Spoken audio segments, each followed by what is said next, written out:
Cette semaine, je recherche conseiller en investissement financier, SIF indépendant. Désespérément. Je rappelle que depuis l'entrée en vigueur de la directive MIF 2, les SIF doivent choisir entre deux statuts. Pour pouvoir être rémunérés par rétrocession par les fournisseurs dont ils vendent les produits, ils doivent se déclarer non indépendants.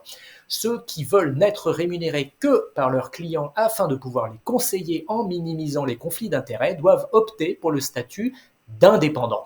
Selon les données annuelles de l'AMF, issues des questionnaires renvoyés par les SIF, le pourcentage d'indépendants parmi les SIF CGP est à la fois fort stable et fort bas. Il était de 5% à fin 2018, il est de 6% à fin 2023.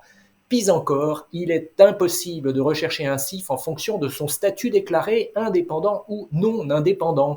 C'est impossible sur le site de l'ORIAS qui les référence tous, et c'est impossible sur les sites des 4 associations de SIF agréées par l'AMF.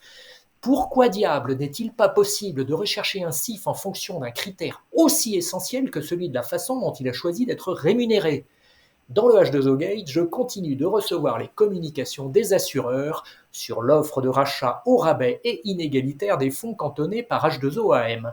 Je me doutais bien que ces assureurs, pourtant propriétaires des fonds détenus par les clients dans leur contrat d'assurance vie, ne se mouilleraient pas pour défendre les intérêts de ces clients. Mais dans certains cas, on touche vraiment le fond. Par exemple avec Société Générale Assurance, qui ne laisse même pas le choix aux clients détenteurs d'un contrat de type article 83 de refuser l'offre de H2OAM et les prive de toute possibilité de recours en justice contre H2O, Natixis-IM, KCIS et KPMG.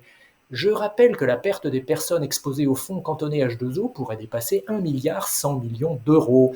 1,1 milliard d'euros, c'est un pognon de dingue. Qu'ont fait concrètement les assureurs pour récupérer une partie de leur mise pour le compte de leurs clients ? À ma connaissance, la réponse tient en un mot : rien.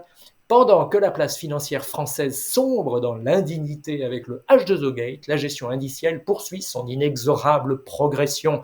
Selon Morningstar, les fonds indiciels pesaient 40% des encours des fonds actions en Europe à fin octobre. Depuis les débuts de l'année, les fonds actions gérés activement ont décollecté à hauteur de 60 milliards d'euros, quand les fonds actions indiciels ont collecté 175 milliards d'euros. Ça aussi, c'est un pognon de dingue, mais des frais moins élevés, c'est plus d'argent dans la poche des investisseurs. Bonne lecture et bonne semaine.